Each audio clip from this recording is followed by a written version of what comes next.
Good morning, peeps. Coffee time.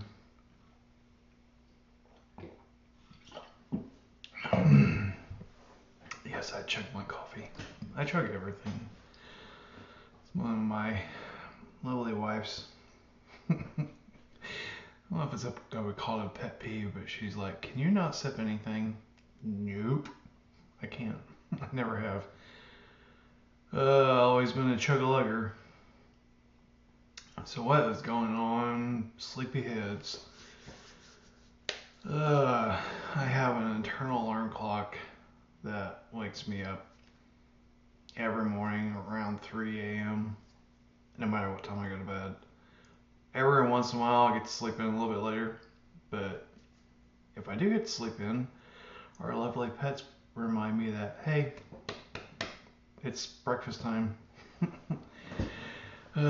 Well, the cat does, and then Coda, our German Shepherd's like, no, I'll get in on this. I'll take a treat. So, the life of pets, secret life of pets. All right, so the shit show we woke up to today. So apparently everyone's in an uproar about the 24 Olympics. And I'm not sure, other than the shock value of it, I'm not surprised. I'm just not sure why everyone's so shocked. I mean, what did you really expect? I mean, since I guess, the 84 Olympics, it's all been drips of deep state darkness. I don't know what the word is. The themes have progressively gotten worse. So I mean, in 2012, they basically announced the scamdemic under the guise of Harry Potter. I mean, but that's what the fact checkers say anyway. I don't know if that's a buzzword that YouTube's gonna ding me on. I'm not sure, but I mean, in 2012 they basically announced the scandemic, and now we're shocked in 2024 that they've kicked out all the stops basically. I mean, they have the behold the rider on the pale horse. What more do you need to know about who's running the Olympics? So I'm not saying it wasn't appalling. I didn't watch it. I've just seen all the shocking clips on Twitter, but I mean they're hell bent on depopulating the world. So it's just sometimes you just have to take the quarter mile step backwards and look at things and connect the dots between all this stuff. I mean, it's like the thing that doesn't really register with me, and this clip is not about the RV or, well, I don't know, maybe as it unfolds in my mind, it might go there, but right now I'm just talking about the Olympics and the state of the world.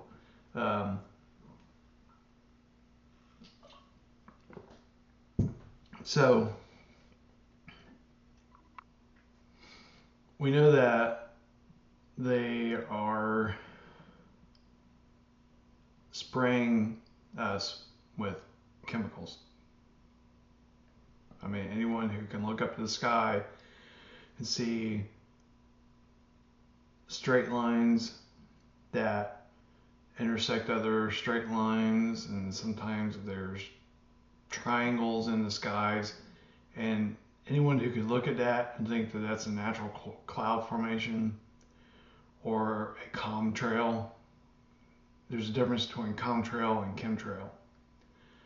Chemtrail is a natural occurring thing when jets fly in the atmosphere and their condensation from their engines trails behind them. The difference is chemtrails dissipate, so you'll only see them trailing the airplane or the jet. So once a jet flies over and you can see the contrails, in a few minutes they're gone. Whereas chemtrails, you see a jet fly over and then 20 minutes later they're still there. That's the difference. So my point is we all breathe the same air. So, rabbit hole warning. We're going down a rabbit hole here. So we all breathe the same air. And they're spraying, aluminum or whatever else into the atmosphere. And not to mention the ground-based ones.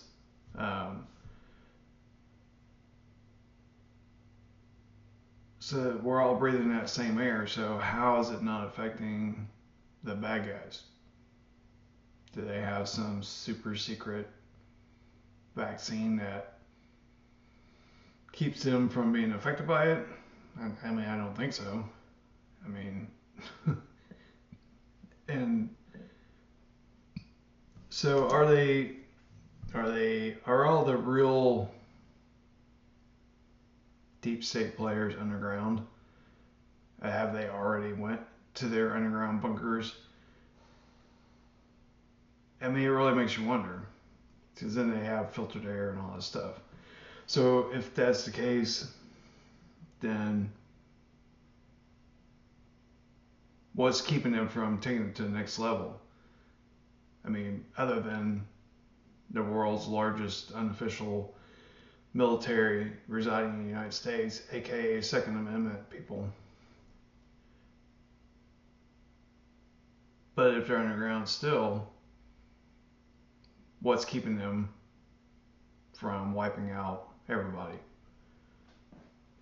These are the thoughts I have at 3 a.m.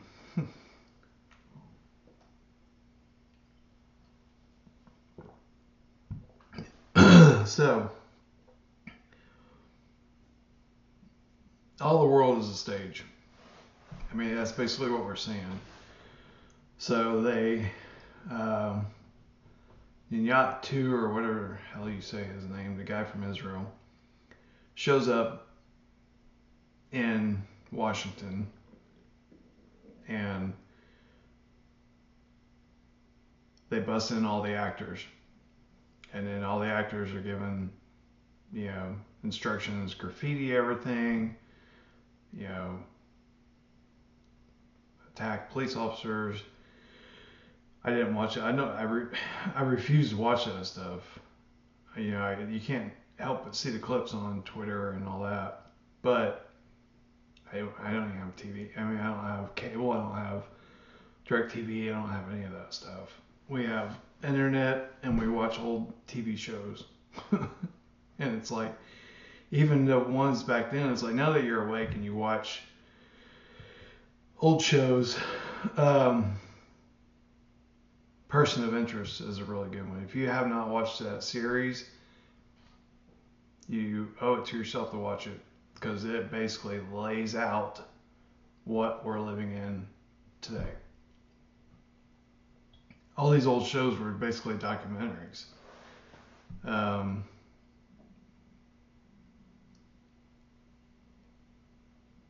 would like to be on Lost and go to a deserted island and live there away from all this madness, but I digress. We can't do that. So yeah, basically, Person of Interest is talking about facial recognition. It's a little bit elaborate because you're led to believe there's cameras everywhere, like there are with cell phones, I suppose, but like not facial recognition cameras everywhere. They're trying to do that. I feel bad for anyone that lives in Europe, because they're putting that stuff up everywhere, and those people, when you surrender your weapons, you have no recourse, because you're at the mercy of the people who do have weapons. So that's why your Second Amendment is crucial. If you're not practicing it, and if you're not supporting it and defending it, you're part of the problem. Because we have to protect that, because it's the only thing keeping the wolves at the door. The only thing. I mean, they've pretty much have, I want to say 100% cut down on the First Amendment, but even Twitter, below Elon Musk, allows community notes, aka fact checkers. And it's like,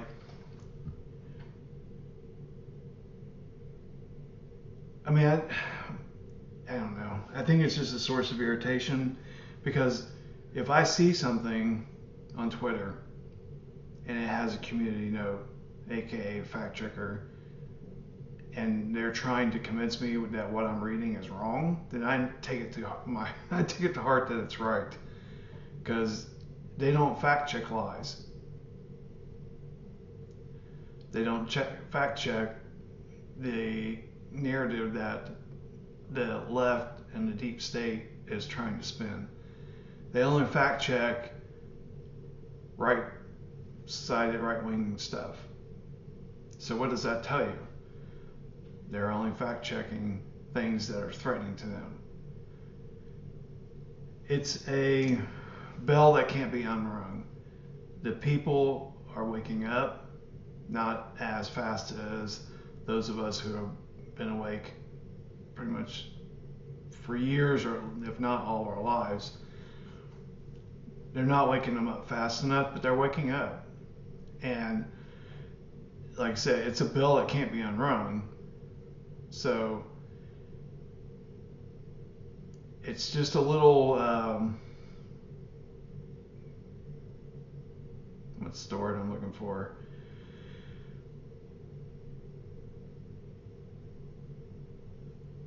There's a war coming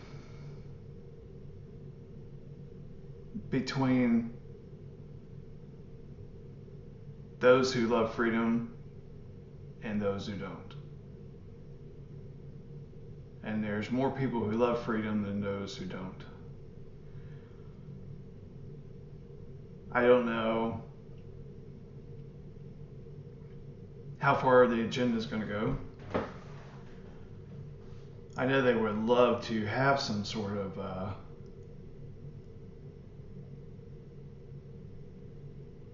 I'm trying to think of a word other than one that's going to trigger AI bots. You know, the war that happened between the North and the South many years ago? They want that, because it's like if you get in a fight with a bully. First there's the initial shove, and then there's the shove back. It's like Mike Tyson said, everyone thinks they have a plan until they get punched in the face. And that the event that they want, I'm just going to say it, Civil War, would be that punch in the face. And initially, I don't think it would be scorched earth, but what would follow would be some very radical attempt at gun confiscation. Then everyone would go scorched earth.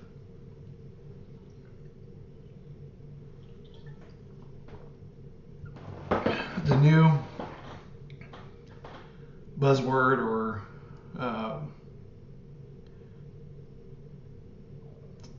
what's the word? I haven't had enough coffee yet. The new thing trending on Twitter is, this is where the United States is the Roman Empire, and getting ready to see the fall of the Roman Empire, and they're trying to shove down our throats that everyone accepts this, gay, lesbian, transgender, pedophile agenda. And no, sir, we don't. I've always said that when you see stuff, it's the smallest group of people that have the biggest microphone, or the biggest bullhorn. So the left is not the majority, but they have the biggest microphone. So we're led to believe that all the world is gay, all the world is, lesbian, transgender, pedophiles, whatever. Well, there's a lot of sick people out there. It, it's not the majority. I mean, I live in a rural area, and I can guarantee you that that's not the norm around here. I can guarantee you that it's not an acceptable way of life. I feel sorry for people who live in big cities, especially the ones that don't have the means to escape and just pack up and go. I guess at some point, if you're sick of it enough and you're willing to sacrifice enough, you could pack up what you can carry and go. I guess you could go to California and sign up to be a homeless person and get some money that way, but you can leave if you want. It just depends on how bad your need is. And that's the kind of the scorched earth scenario I was telling you about a minute ago. It's like we all have lives, and the thing that pisses me off is like, we grew up in the old America where we were taught, the American dream that, if you do everything right, that you have the right to have a home, have your things, and live the life that you want.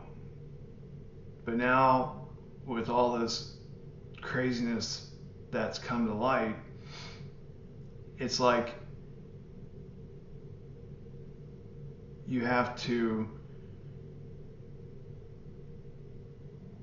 they're destroying the middle class to the point to where you have to sacrifice all the things that you've worked so hard for in order to stand against the tide of the left. And that boils my blood, because it's,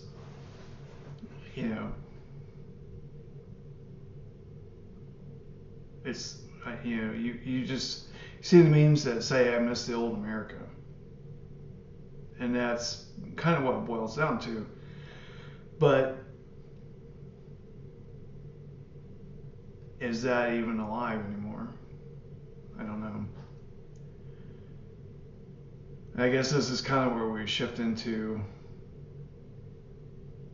a little bit into Dinar land with Nasara. And I want to believe that it's real.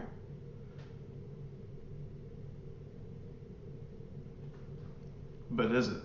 I mean, it sounds too good to be true. And I hope it is true. Trust me. And I hope that Donald is everything that we've been led to believe. But it's going to be a tall order to carry out what Nasara is supposed to carry out.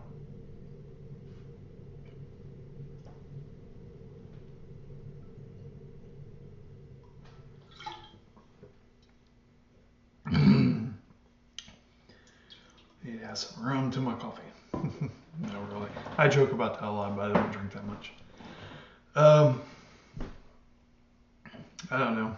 That's my coffee time rant for this morning. So I'm thinking about doing a video on our journey through Dinar land. All the outlandish things that we heard about the RV, Nasara, and all that. So what do you think about that? Would you guys like to see that? And again, it's not. I'm not. I'm sharing my experiences. I'm not an expert. I'm not Mark. I'm not Frank and these other guys who have, Iraqis on the speed dial. That's not me. I just I like to take the 30,000 foot look at everything and connect the dots. So you have political stuff you're seeing on Twitter. You have Mark, Frank, Militiaman, and that's about the extent of who I pull intel from. Because I don't, I'm not gonna. The Franks, the Bruce, not Frank, but Bruce, Wolverine, TNT Tony. Yeah, the list goes on. These guys are all clowns. I mean, if I had 3 years ago,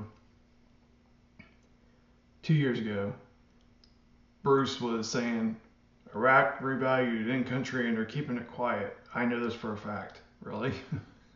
It's 2 years later. Here we are. How many times have Wolverine cried from the rooftops, "It's going, I'm going to see my opera"? TNT Tony is the biggest scammer of them all because you have to pay to get on his podcast or whatever. So, I mean, these guys have gotten rich off this stuff. It takes a while before you get monetized at this, so that's not my agenda with this. I'm not, I'm not trying to be the next Mark, but I don't know. I think I just want to share my rants. I guess I don't know. See if there's any like-minded people out there. All right, that's enough for today.